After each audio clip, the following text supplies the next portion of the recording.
I'm going to give you the instructions for this test. I'll introduce each part of the test and give you time to read the question. This test has 3 parts. In each part, you'll hear a number of different extracts. At the start of each extract, you'll hear this sound. You'll hear each extract once only. Remember, while you're listening, write your answers on the question paper. Part A. In this part of the test, you'll hear 2 different extracts. In each extract, a health professional is talking to a patient. For questions 1 to 24, complete the notes with information you hear. Now turn over and look at the notes for extract 1.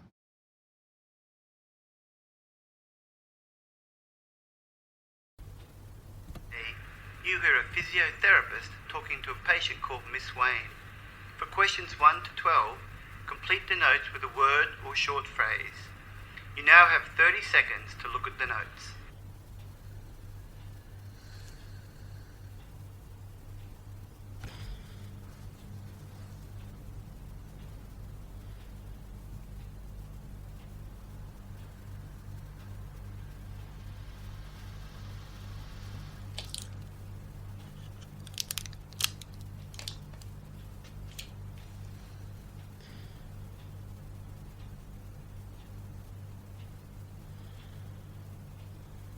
So, Ms. Wayne, as this is your first appointment with me, I'd like to ask you a few questions and get to know a little bit about your medical history. It's also a chance for you to ask me any questions you might have. Sure. I understand from your GP that you have arthritis. That's right, yes. It's in my hands and wrists mainly. The finger joints in my hands get really puffed up when they're swollen, like they are now. The pain can get so bad that it stops me doing a lot of very simple things. Things like having a shower or getting dressed. Then there's the trouble I have making breakfast. Anything where I have to grip and move my wrist, like holding the kettle and pouring, or buttering some toast. Well, you get the idea. It's not like I'm an old woman. I'm only 40. I see.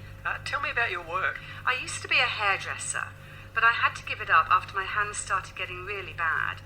I couldn't just sit around the house and do nothing, though. So now I go to the local primary school where my kids are and help the children with their reading.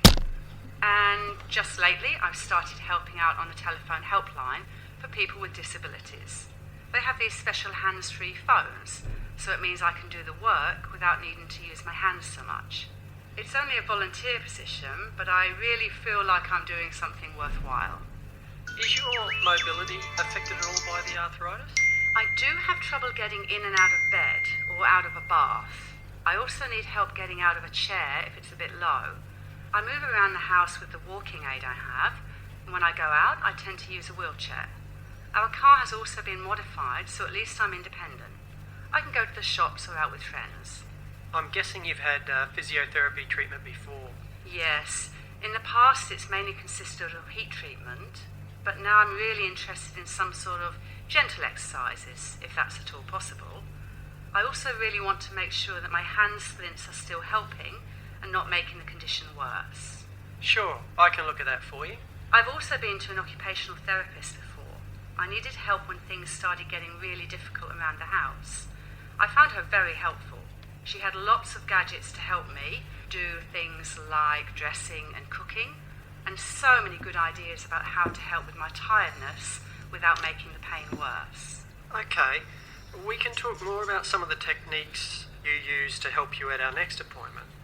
What about your medication? I take analgesics for the pain mainly these days. I used to take those, those anti-inflammatory drugs, but the benefits seemed to wear off and they started making me feel sick, so I had to stop taking them. I do sometimes get a steroid injection, but not very often. It works really well at reducing the pain for a few weeks, but it hurts like hell. Dr. Wong has mentioned a steroid tablet I could take, which will work in a similar way, so we might be looking into that soon. And a couple of times a day I have an analgesic cream that I rub into my hands. I don't know if it really works very well though.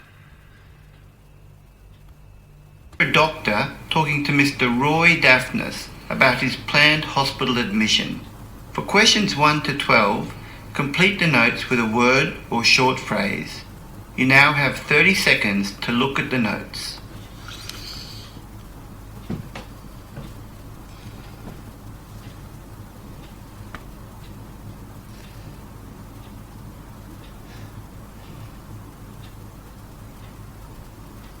So, Mr. Daphnis, this appointment is a chance for us to talk a little about your upcoming surgery and for you to ask me any questions you might have.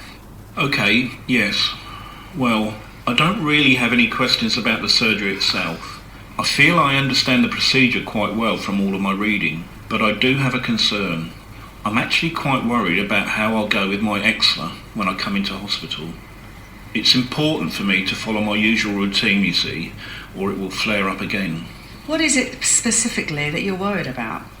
Well, I've had eczema for years now, since I was a kid. It's chronic, I guess you could say, and there are all sorts of things that make it worse. Like getting too hot, you know? Like I'm in a room and the sun is shining in through the window and it starts getting very stuffy or something. Okay, we can make sure that you have a bed well away from any windows if that'll help. Yes, that would be good. Thank you. As long as I'm in an air-conditioned room and it isn't too hot, that usually helps. I also notice that certain foods and drinks make it worse. I stopped drinking alcohol years ago because it always made the itching worse. But I also have a list of foods that seem to aggravate things. So I was wondering if it's possible to give that to someone, or if I can let the hospital know so that they don't include any of these foods in my meals. If you contact the hospital directly, they'll be able to help you with that. Great. Tell me, Mr. Daphnis, what's your skin like at the moment? Not very good. You can see by my face how red it is, and the itching and scratching has been much worse lately. I think because of the stress I'm feeling about the operation. It's also really bad on my back and my legs. When I lie down in bed at night sometimes I can hardly stand it. Do you ever get any sores or weeping? No, my skin is just dry and very itchy. But I'm most worried that because of the operation, any broken areas in the skin will mean I'm at risk of an infection. I'm doing everything I can to prepare properly though. Instead of showers, I've been taking lukewarm baths. And I never use any soap because it leaves my skin extra dry. I know using it removes the natural oil, so I use a soap substitute instead.